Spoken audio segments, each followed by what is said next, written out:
¡Boom!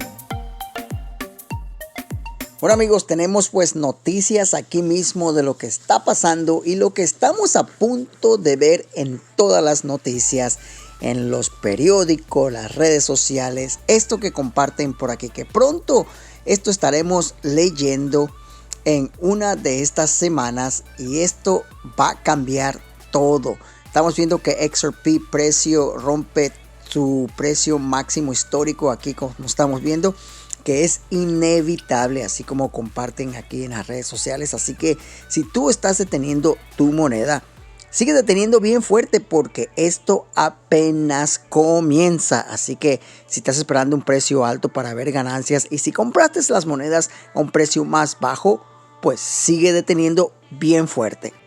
Bueno, XRP en este momento quiere volar $2.46 ahorita con 3.5% arriba.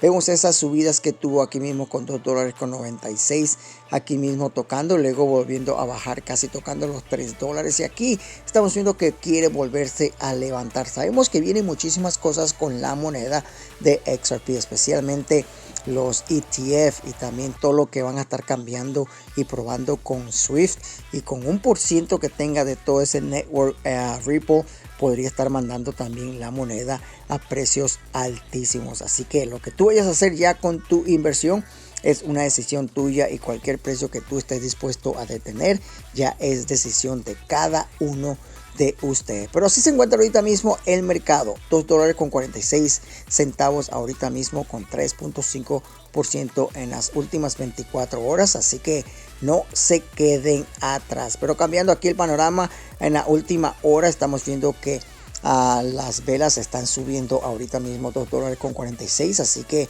esté atento. Si tú compraste a un precio más bajo, mejor dicho, estar bien atento de los precios, y si estás haciendo day trading, comprando lo bajo y vendiendo lo alto, aprovecha esas subidas. No se queden atrás amigos y regresamos con más.